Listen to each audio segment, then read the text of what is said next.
way that played out, I don't think we started thinking that it would be appropriate to cut rates 3 times. So just know that we will do what we believe is the right thing. That's what we're always going to do. But I think it's really important to reserve judgment and see how this plays out. We're still months away from a new administration, let alone knowing the real details of what's going to happen and then being able to project what will be the net effects on the economy. Another major factor in the economy in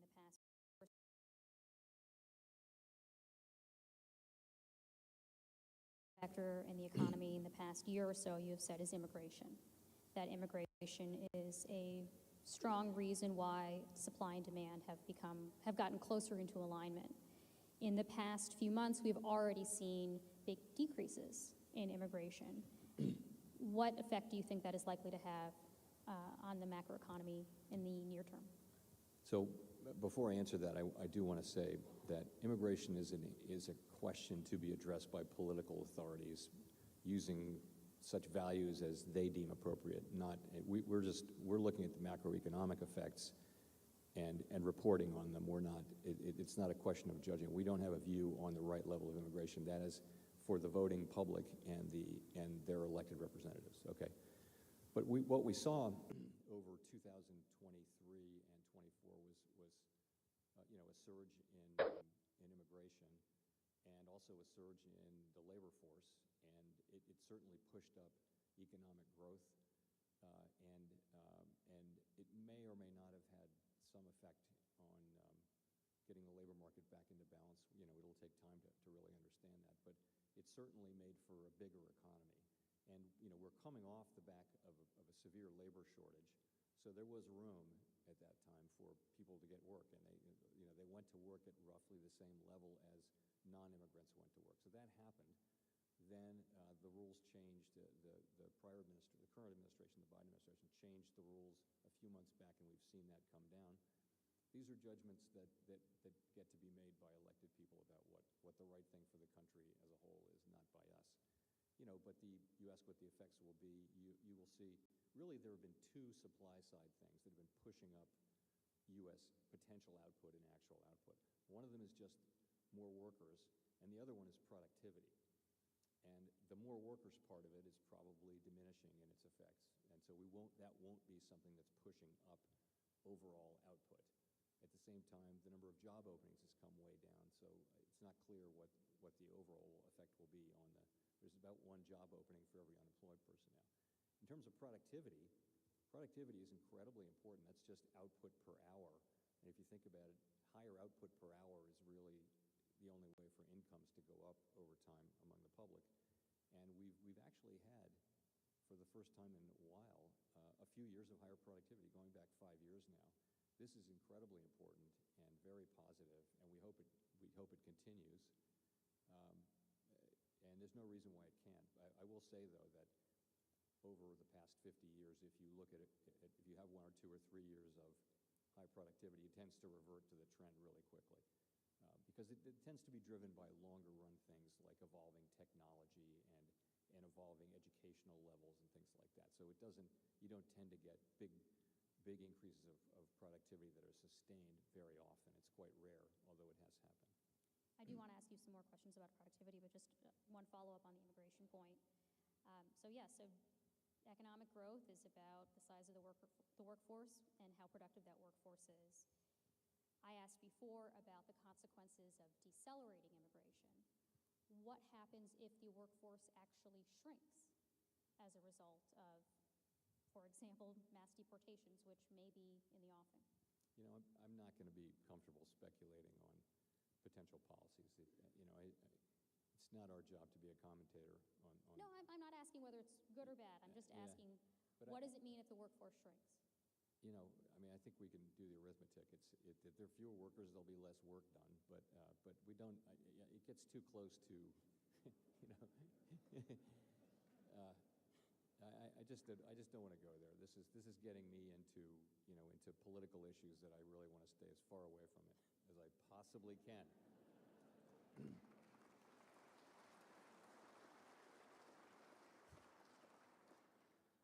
so let's talk about productivity.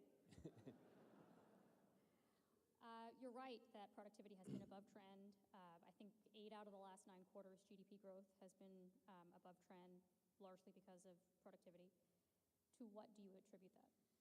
So this is something people will be arguing about in decades from now, but I would give you 4 or 5 candidates. So one of them is that in the pandemic, people started a lot of businesses, and that many of those fail fairly quickly, or don't turn out to matter. But when there's a burst of activity in starting businesses, there tends empirically to be higher productivity because many of these are technologically driven, or the use of technology is pushed out into the society. So that's one. Another is that unlike a lot of our, for example, European countries where they kept the labor force in place, here people had money from government transfers and also from forced savings. They couldn't travel, they couldn't go to restaurants. And so they quit their jobs and they went and found other jobs. And so there was this huge reallocation of people from jobs that they actually didn't want that much to jobs that they wanted more. And we think that's a real factor in this. In addition, given the tremendous labor shortages, a lot of time and effort went into supplementing and people's technological capabilities in ways that substituted for labor. So there was a lot of that. Can you give an example of what you mean? Sure. I mean, just call centers. There's lots of ways to, you can now do call centers, so they're much more automated. We're getting to a place where call centers will be done by artificial intelligence probably. But also just you go to a fast food restaurant, which of course I never do anymore at my age. But if you go to a fast food restaurant, a lot of that is, and I've seen this in airports actually, you don't necessarily need somebody to take your order. You've got a nice menu, you punch a screen and the food appears. So, and there was tremendous incentive to do that when there weren't any workers. I mean, you saw stores that didn't have very many people in them and that sort of thing. So I think that's an example that we saw. I don't think I heard you mention in that response anything about like generative AI. I'm wondering, do you think that could be part of a new era of productivity acceleration? Artificial intelligence, pre-generative AI, is used all the time by big companies and modest-sized companies too, and it's certainly having an effect on productivity. Generative AI is just in the early stages, and certainly the companies and the banks in particular that we deal with are not really using it yet. They're not really deploying it yet, and they're very aware of the risks in it. So, but over time, I mean, you can find estimates from credible organizations that generative AI will create a burst of productivity, a large burst of productivity in the next decade. You can also find skeptics, very credible skeptics who think that that's hugely overdone. The history has always been that there's innovation, there's technology, it doesn't show up in the productivity statistics at all, and then it shows up a lot, but much later. So it's usually later and bigger than we expect. That may be the case here, because this really, it is an extraordinary set of developments, and the ability to replace a lot of work that's currently done by humans, including well-educated humans, is obvious. How does that influence your thinking about monetary policy? It really doesn't in the short term. We keep extremely close tabs on the labor force. If you think about it, monetary policy is trying to keep the economy at maximum employment and price stability, trying to use our tools to do that. And that's you're thinking, at 2 or 3 years out, the kind of things that drive longer run productivity and that matter for the longer run are really not tools that are in our hands. The best thing we can do for technological evolution is to create macroeconomic price stability, by which I mean price stability and a good, strong, stable labor market so that people don't have to worry about inflation, volatile or high. And so that's the most that we can do, I think, best thing we can do. You mentioned that a lot of the financial institutions that you regulate or you oversee are also experimenting with these new technologies, with AI. Given that so much AI is not explainable. You know, it's sort of a black box. A lot of the time, the software engineers or others who work with it cannot explain how it came to the decision that it did. Does that make it harder to regulate in the sense that there might be blind spots for certain kinds of systemic risk, right? If banks don't necessarily know how they're coming to the decisions that they're coming to, and there could be some herding that may not be obvious ex ante. It raises just that kind of question, many different questions like that. I would say the good news is, in terms of the institutions we supervise, we understand that, but they understand it very well. I think people are treating AI very carefully, and they're not just loosing it, at least among the regulated banks, they're not just loosing it on their customers and on the problems they face. They're being very careful and thoughtful, we believe, or at least I believe, about how they implement it, doing lots of work, but they're keeping it carefully under wraps and not deploying it so much yet in their business. And working, everyone's working to understand the technology, where it's going, what it's capable of, what the risks are. And you mentioned that. It's making decisions, and we often don't know why it makes these decisions. So how do you get after things like discriminatory outcomes in lending if you don't know why it's making its decisions? So it's going to be challenging, but I would say we're well aware of that, and so are the banks. You have a 5-year strategic review coming up. How has your experience over the last 5 years made you reevaluate, if at all, the strategy adopted in 2020? We had a strategic review, and we have a document called our Statement on Longer Run Goals and Monetary Policy Strategy. It's 1 page. The type is getting really small, so I think we're going to go to 2 pages next time. But remember, that was the era where for a long time after the global financial crisis, rates around the world were incredibly low.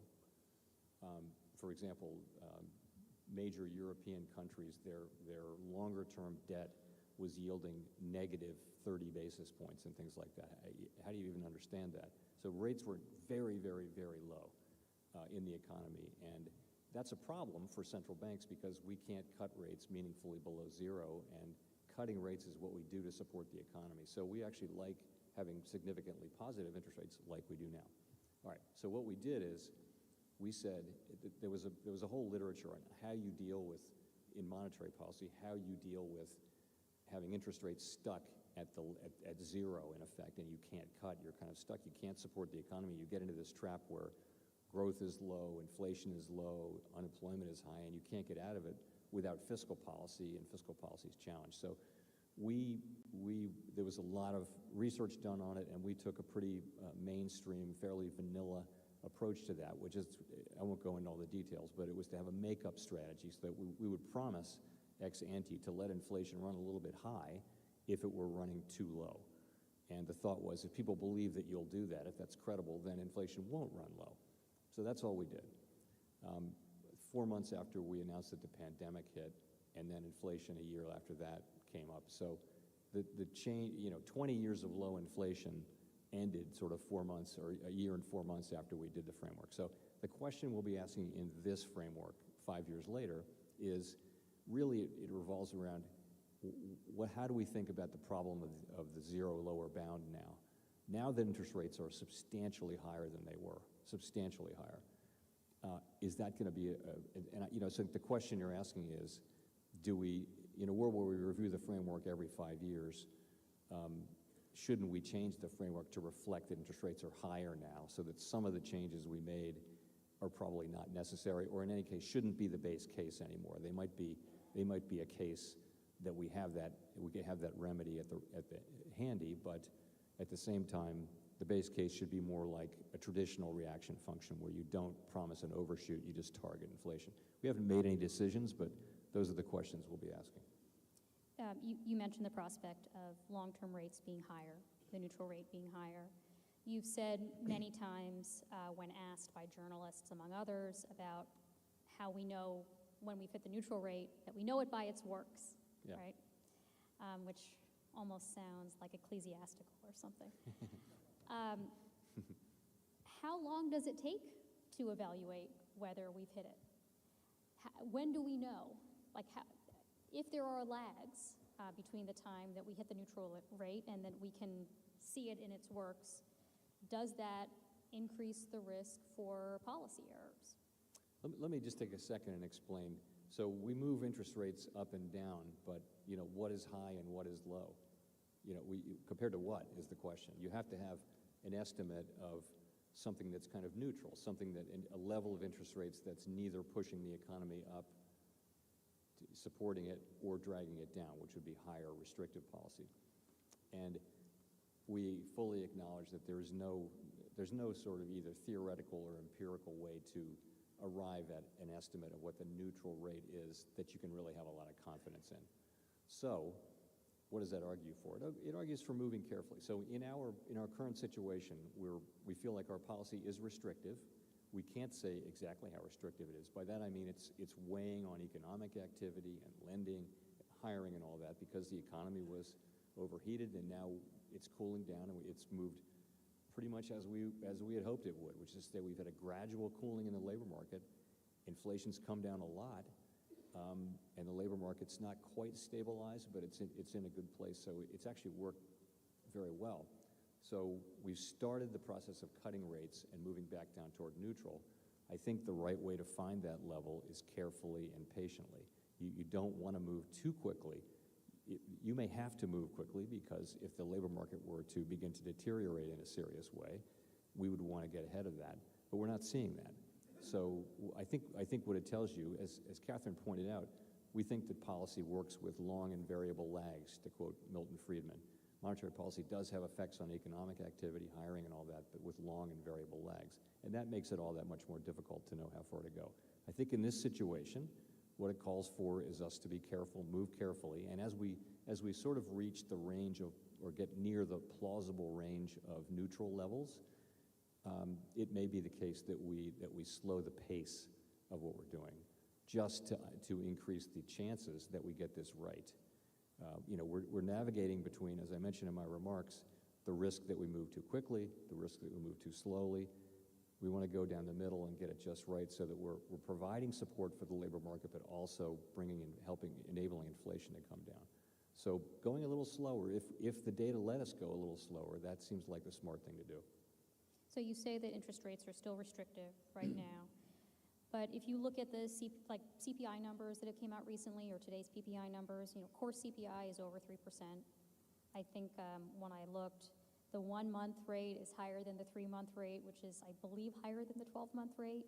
The economy is booming. The market is on fire. Core PPI came in above expectations today. Business formations are up.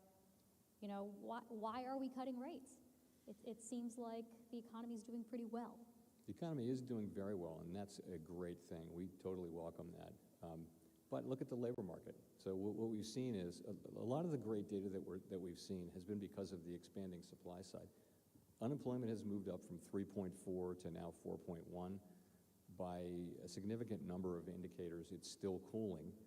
Our mandate is not for growth, it's for maximum employment and price stability. But on the inflation data, so we do see inflation continuing on that bumpy path I mentioned. Today's reading was slightly more of an upward bump than we had expected. But I would say the broader trend, if you look back over the last 18 months, we think that's still intact. We're going to tear this report apart and look at all the details. We'll get another report in December before the December meeting. We'll get another labor report. We'll get the final numbers for October by the end of this month. And we'll look at all of that, and we'll make our assessment. We do believe policy is restrictive, and again, I would point to the labor market, but it's not clear how restrictive it is. That's a very fair point, and we're well aware of that. And I think we're mindful of the risk that we go too far too fast, but also of the risk that we don't go far enough.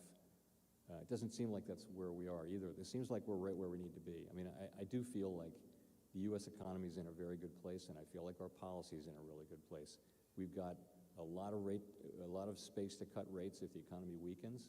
In the meantime, we can take the process of reducing rates.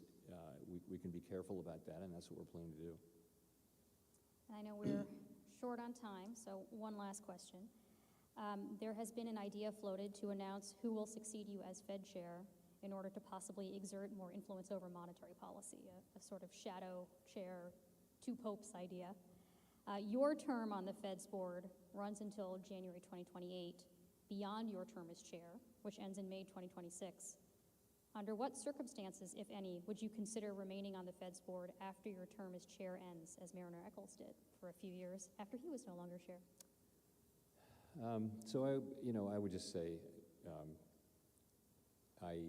I'll certainly serve to the end of my chair term, and that's really all I've decided and all I'm thinking about. We're very focused just on, getting the job done for the American people.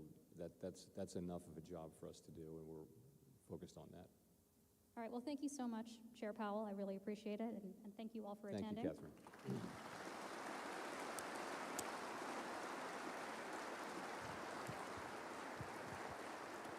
We now have some closing remarks from President Logan.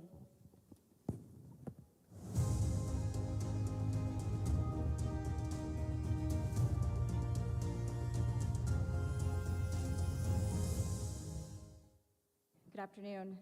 Thank you, Catherine, and thank you, Chair Powell, for joining us this afternoon for such an engaging and timely conversation on the national and global economy. Jay, it's just always great to see you, and I'm especially excited for the opportunity to bring you here to Dallas, to introduce you to our community, and for you to see the abundance of opportunity the great 11th Federal Reserve District offers. I've had the great privilege of working alongside Jay for many years now, and one of many things I've admired is his ability to communicate with audiences of all sizes, from all backgrounds, and on intricate topics with such depth and clarity that everyone comes out of the room learning something new. This is just a small part of what makes him such a great leader, and I'm thankful for the chance to see this work in action on a regular basis, like we all did here today, and to work alongside him to support the Federal Reserve's mission and in service of the American people. As the Federal Reserve navigates a new economic landscape, I could not think of a better leader to relaunch the Dallas Federal Reserve Bank's Global Perspective Speaker Series. We initiated the Global Perspective Speaking Series in February 2016 to provide the community an opportunity to connect with thought leaders in policy, academia, and business for a conversation on key economic issues. Community engagement is a priority for us at the Dallas Fed, and we appreciate any chance to grow our local presence, to bring new perspectives to the table, and learn more about economic conditions across the district. And we're grateful for the opportunity to bring new, diverse perspectives to the region and learn how these insights shape their understanding of the region, national, and global economy. These conversations are also a critical part of building community partnerships, and I would like to thank our partners at the World Affairs Council and the Dallas Regional Chamber for co-sponsoring today's great event. Community partnerships played a valuable role in bringing this speaker series to life, and I'm excited to officially announce the continuation of Global Perspectives in 2025. On January 16th, we'll be partnering with the United Way of Metropolitan Dallas to bring Kind Snacks founder and executive chairman, Daniel Lubetzky, to Dallas. I'd especially like to recognize Jennifer Sampson and her team at the United Way. Our two organizations have partnered together on a wide range of events for a long time now. I think as of this year, 100 years we've been partnering. And I look forward to working together once again for this special Global Perspectives evening in January.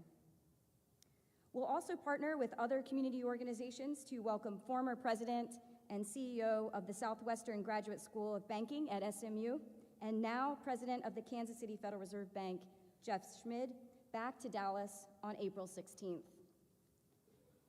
Governor Adriana Kugler from the Federal Reserve Board of Governors, we're going to bring her back to Houston on October 9th. Governor Kugler was a professor of economics at the University of Houston for several years, and she continues to maintain close ties with many leaders in our district. And Gretchen Watkins, president of Shell Oil Company, we're going to be bringing her to Houston on November 18th, and that will bring together our 2025 series. More information will be available soon on our website, and I hope to see you all there in Dallas and in Houston for these special events in 2025. So before we conclude, I'd just like to make a few acknowledgments. First, an administrative note.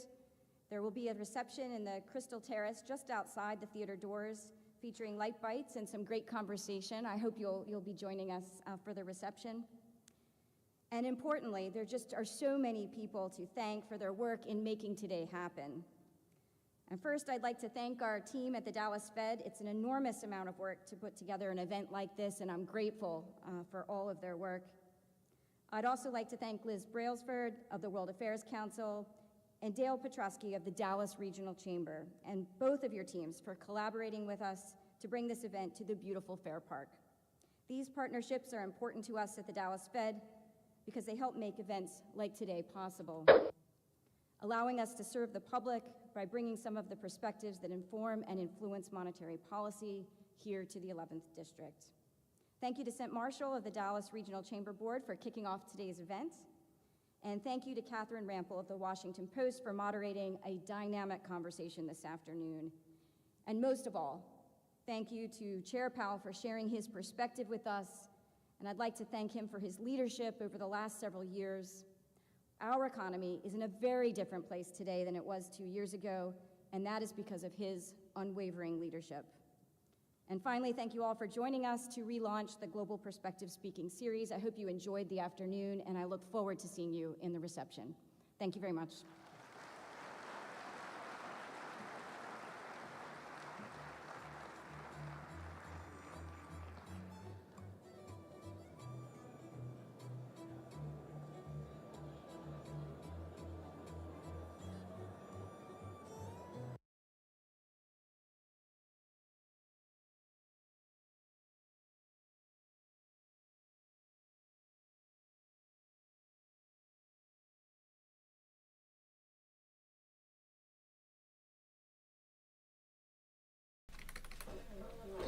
Hey, what's up guys?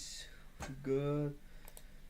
मैं इसलिए short था price को लेके। Price जो ऊपर गई है ना हमारे पास, मैं इसलिए शॉर्ट था। डॉलर को देख रहे हो, इसलिए मैं शॉर्ट हूँ जीबीपी पे। डॉलर को यहाँ तक आने दो, इस लेवल तक। अगर इधर से ऊपर आएगा, ये आखिरी लेवल है। इधर से गिरेगा, फिर हम बाकी पेस को बुलिश देखेंगे। अदरवाइज इनको अभी तक नीचे आना ही आना है, ठीक है। इनको नीचे आना ही आना है। यहाँ पर ये जो प्राइस ऊपर तक गई है, ये हाई टाइम फ्रेम में देखेंगे 4 आवर पे, तो फेयर वैल्यू गैप के अंदर प्राइस आई है। ये रही, बल्कि हाई इंड्यूस की है। दूसरा हमारे पास एक लो था, ये लिया जो 1 आवर का इंटरमीडिएट टर्म लो है। प्राइस यहाँ से ब्रेक डाउन नीचे की तरफ करना शुरू किया उसने, अब आ रही है। कल फ्राइडे है, कल फ्राइडे को प्राइस ये ट्रेड में होल्ड करूँगा कल तक। कल कल कल कल कल कल हमारे पास क्या है, और इस कल हमारे पास 1 2 3 3 न्यूज़ है। तो 2 AM सुबह मिडनाइट तक पाकिस्तानी कल तक, और अमेरिका के न्यूयॉर्क टाइम के हिसाब से 2 बजे तक मैं इसको होल्ड करूँगा, बिल्कुल होल्ड करूँगा। इसको मैं देखना चाहता हूँ इस लेवल पे, ठीक है। मुझे ये ट्रेड तकरीबन चाहिए, अच्छे प्रॉफिट चाहिए मुझे भाई। I want my money back brother, I want my money back. तो लेट्स सी क्या होता है। अभी प्राइस को नीचे आना चाहिए यार, और नीचे आना चाहिए। ये इधर आएगा अभी यार, बहुत मनहूस टाइम है। ट्रेड बंद करनी पड़ेगी यार, गलत टाइम है। 5 PM पे जो है हमारे पास नई कैंडल ओपन होगी, और नई कैंडल जब ओपन होती है तो स्प्रेड बहुत ज़्यादा हो जाता है। स्प्रेड ज़्यादा हो जाता है तो बस सब कुछ मनहूस हो जाता है, बिल्कुल अच्छा कुछ नहीं होता है। यूरो तो फिर हमारे पास क्या कहना चाह रहा है,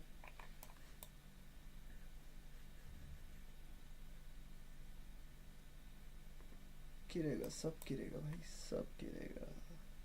Everything will go to down, bro. Let's get the heck.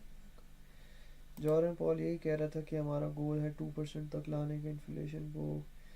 और दूसरा ये कि अपने डेटास के बारे में बता रहा था क्या सीन है, किस तरह वो लोग करेंसीज पैसे बनाते किस तरह, और थोड़ी स्ट्रेटजीज जो है वो शेयर कर रहा था.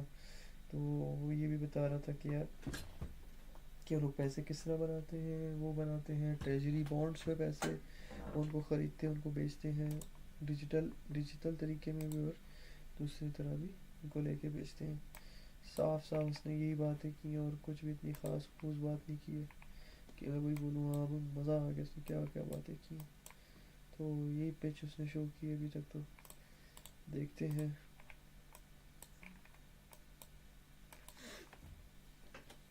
ओके, मेरे जिम का टाइम भी होने वाला है. सो इजी फ्लो है.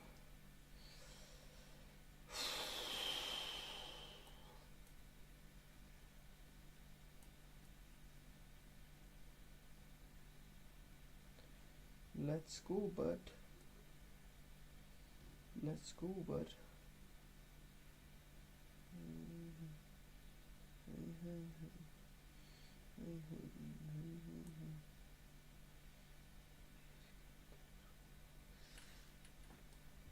अभी इधर तक आना चाहता है लिक्विडिटी लेने के लिए. अब भाई इधर से मुड़ ब्रो यार, अजीब तू भी. मार्केट मेकर भी बहुत हरामी लोग हैं.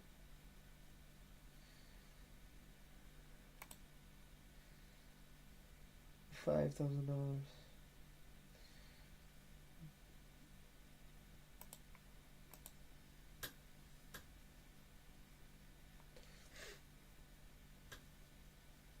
Chalo, boy, chalo, come on, come on, come on, come on, boy. Come on, you can do it. You can do it, bro. Let's go. Let's go, bro. Let's go. Let's go, bro. Bro, come on, bro. You got this. You got this, bro.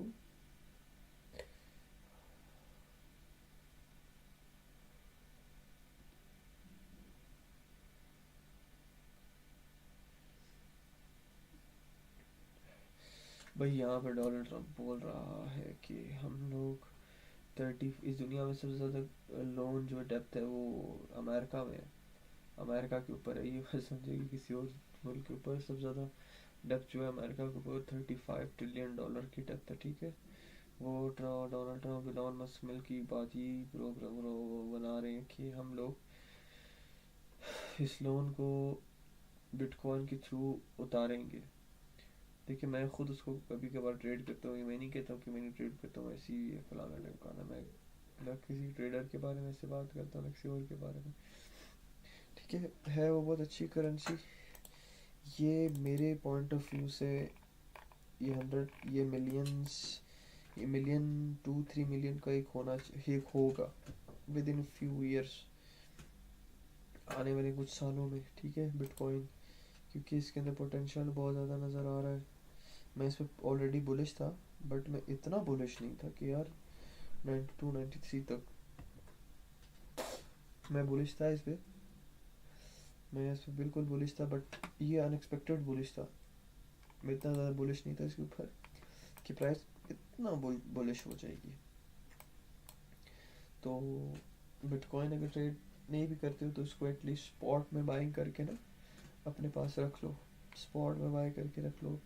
मैं खुद KuCoin exchange है वो use करता हूँ, तो मैं उसका link भी शेयर कर दूँगा मेरे चैनल पे. आप जब आएंगे उसके के ऊपर उस पर आप क्लिक करते हैं ना वी ऑल पे, तो वहाँ पे सारा आ जाएगा लिंक शिंक ये वो. तो मेरे लिंक से अकाउंट बनाया, मुझे एक मेंबरशिप मिल जाएगी VIP. इसकी ख़रीदी नहीं जाती, इसकी बंदे लाने पे मिलती है, बस ये इशू है. तो इसलिए तो बाकी आप बिटकॉइन को ख़रीद के रख लें. ये कि जब आप मेंबरशिप वहाँ पे वो अकाउंट बना लेते हैं तो एटलीस्ट कोई $100 डिपॉजिट भी कर लें, $50 से ट्रेड कर लें, छोटी सी ट्रेड कर लें. ठीक है, और अगर इस टाइम चांस बना तो मैं आप लोग को बताऊँगा कि ट्रेड क्या करनी चाहिए क्या नहीं. एक छोटा सा बाय सेल छोटे से तो बता देंगे, छोटा सा प्रॉफिट बना के बस वो सीन है। तो उसमें आप रजिस्टर भी हो जाएंगे, फिर मुझे मेंबरशिप भी मिल जाएगी। उसमें ये कि लेवरेज ज़्यादा हो जाती है, VIP मेंबर हो जाता हूँ बस। तो वो चाहिए मुझे। तो मैं आप लोग के साथ जो है अपना लिंक शेयर कर दूँगा, तो काइंडली बॉयज़ थोड़ा सा कोऑपरेट करें हमारे साथ। बल्कि एक दफ़ा मैं भी देखता हूँ लिंक लिंक में लेके आता हूँ। सिर्फ इसको जब मैं हाइड करता हूँ, मेरी मेल्स में पड़ा है, क्योंकि मैंने वो लेके पहले भी आया था मुझे।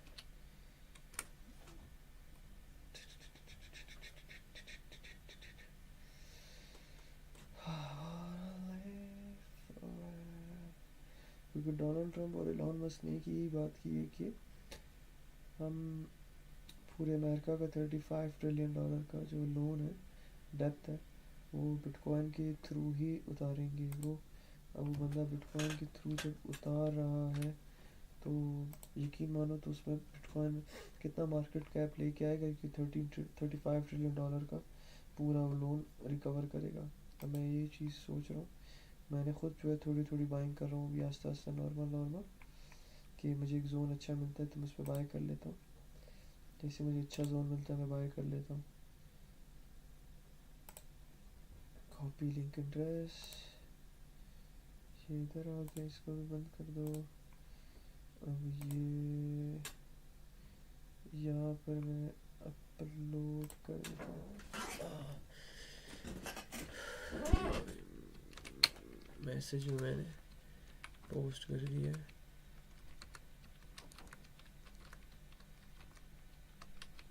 बॉयज़ इधर अकाउंट बना लो, $100 डिपॉजिट भी कर लो,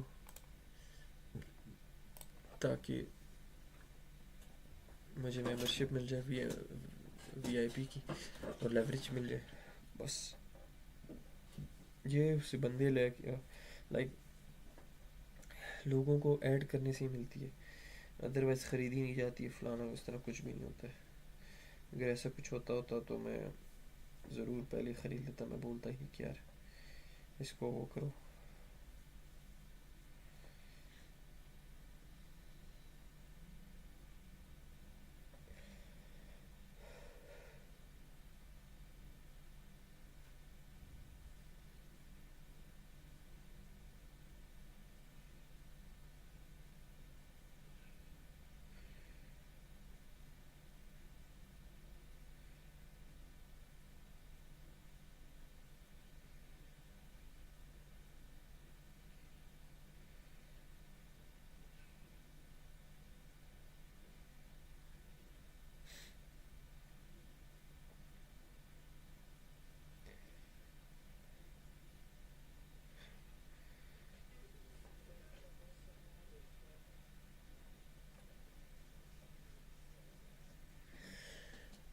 तो देखते हैं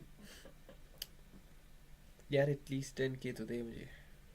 10K, I need 10K bro, I need 10K, and I go out for to do buy some jewelry for me, diamonds. Give me motherfucking 10K bro, give me, let's go. Give me 10K bro, give me 10K.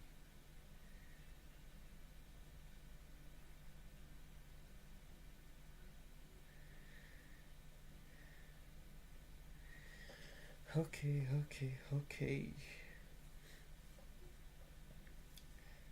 Bro, रात के dinner के पैसे तो गो हो जाएंगे। Dinner के पैसे तो मैंने एक और जगह भी ट्रेड ली हुई है, वहाँ पर मैं इस वक्त $500 अप हूँ, और मेरे फ़ोन में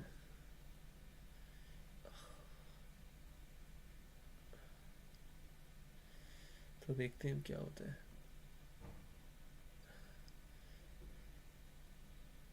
देखो बॉयज़, मेहनत करो, मेहनत नहीं करोगे, हार्ड वर्क नहीं करोगे, वो सक्सेस, वो अचीवमेंट आपको नहीं मिलेगी जो आप एक्सपेक्ट कर रहे हो। वो आपको तब मिलेगी जब when you just bust your ass. अगर किसी को लगता है इसमें लक काम करता है तो भाई आपसे बड़ा चूतिया कोई नहीं है जिसको ये लगता है कि लक काम करता है इसमें. मेरी नज़र में लक कुछ नहीं होता, सिर्फ हार्ड वर्क होता है. हार्ड वर्क पे फोकस करो, मेहनत करो, फुल हार्ड वर्क करो day night. Forget about sleeping, forget about eating, forget about everything, bro. Forget about going outside, go have some fun. Just fuck it, bro. You just need to do it. Work hard. Every waking hour, every day, you need to do work hard. At least you need to put 20 hours in a day. Forget about using social media and all that stuff. देख लो if मेरे पास अभी show social media है तो उस पर मैं सिर्फ एक कोई पोस्ट अपलोड करता हूँ. I just leave it. I am not going to scroll it. I am not going and doing anything else on my social media. I am not talking to any girls, all that stuff. I am fucking focused. I am focused.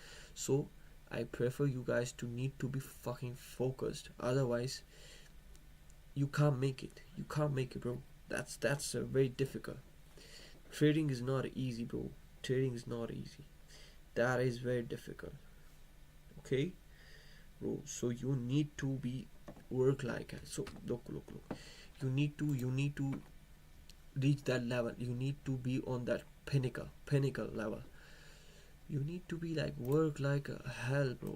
Don't waste your time. Don't waste your life. Set your goals very high. Don't surround yourself with the ones in mind. Fuck them, bro. Oh my god, this is also bearish. I told you guys ये मैंने आपको like कल a day before a day before yesterday तब मैंने आपको बताया था ये I'm getting shot. नास तो ये मुझसे मिस हुआ है. Exactly ये मुझसे मिस हुआ है. Absolutely sorry मुझसे मिस हो गया ये. Okay, bye Nas. Nas US 100 is such a crazy pair, bro. Why? Because इसके अंदर स्प्लिट नहीं है. ये जहाँ से आप एंट्री एकदम प्रेस करेंगे ये वहीं यहीं से एकदम ओपन हो जाएगी वैसे. अदरवाइज आप दूसरी कोई भी ट्रेड प्ले करते ना वो यहाँ से प्ले हो जाती है. आप इसकी ज़रूर इस पर चेक करें. ये बहुत अच्छा पेयर है. ये बहुत अच्छा मूव करता है और ये मूव करता है 8:20 के बाद. बहुत अच्छा मूव करेगा 8:20 AM के बाद. लंदन सेशन में इतना मज़े का मूव नहीं करता है. देखिए लंदन सेशन, अब ये लंदन सेशन है, ये मूव है कुछ मतलब फक इज दिस ब्रो. अब यहाँ से 8:30 शुरू, 9:30 8 AM के बाद जो ये मूव करते हैं ना टिल 12 to 3 PM तक. उफ bro, that is fucking insane. That is insane, bro. Insane. Bitcoin को मैं KuCoin एक्सचेंज है जिसका मैंने लिंक आप लोग को साथ शेयर किया है.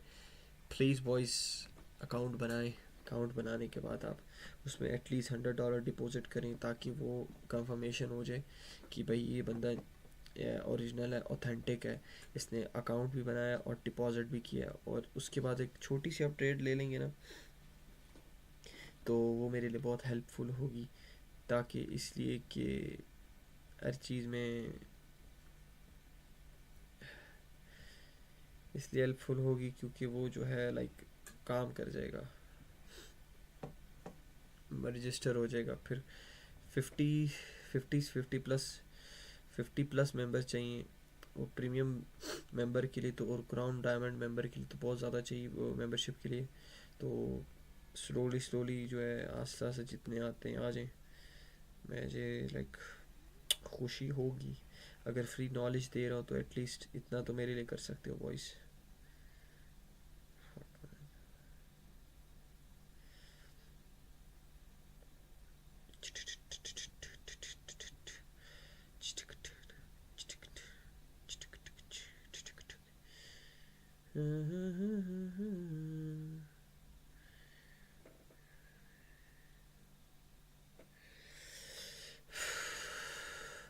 I don't wanna live forever.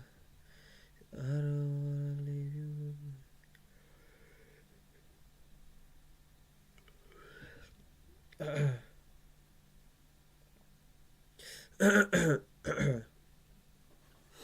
चलो बॉय, प्लीज़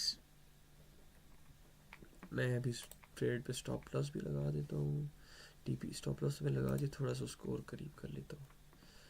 ब्रो इतने तो दे दो कि सीन ऑन हो जाए मेरा।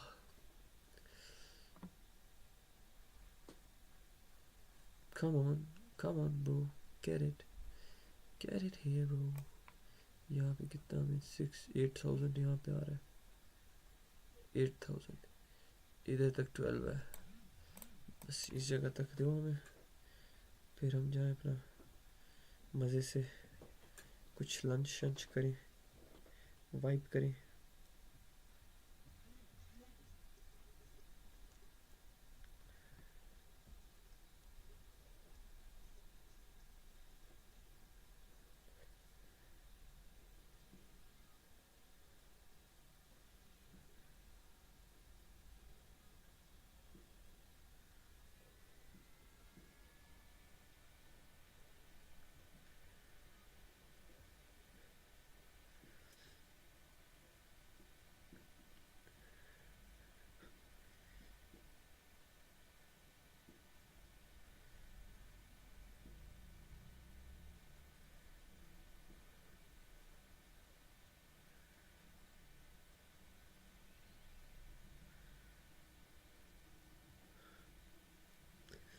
Come on boy, come on।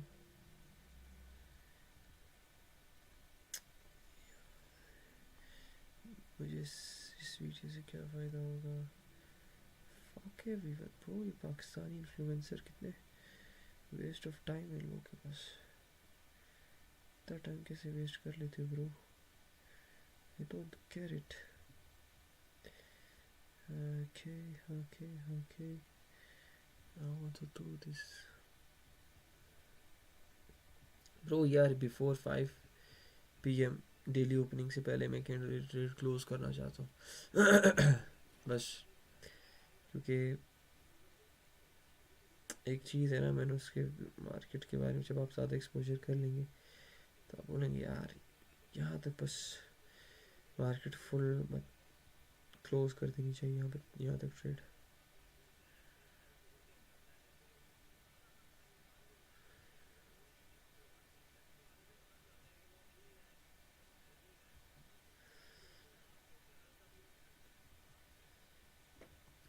Come on boy, come on boy, come on।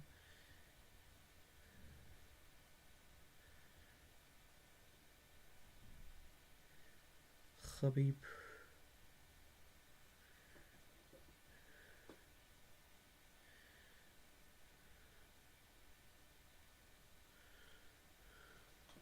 चलो देखते हैं।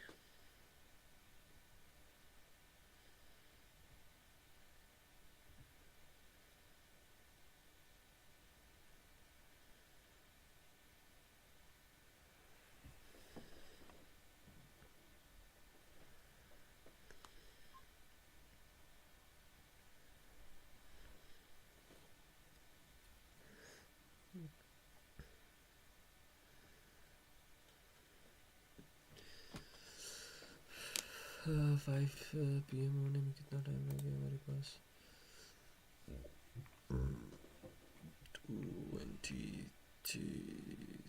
30 मिनट्स लेफ्ट।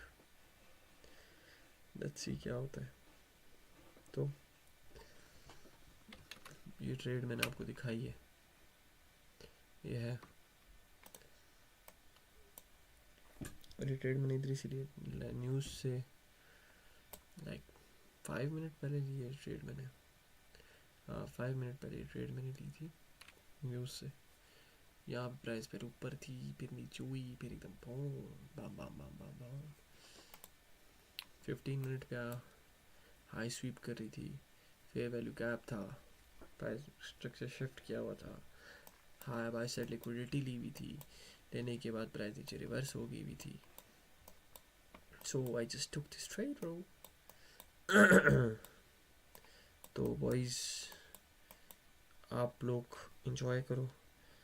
पाकिस्तान में पता नहीं रात के कितने बज रहे होंगे। तो हैव अ ग्रेट डे और गुड नाइट। टू पाकिस्तानीज। हमारी तो इवनिंग स्टार्ट होने लगी है।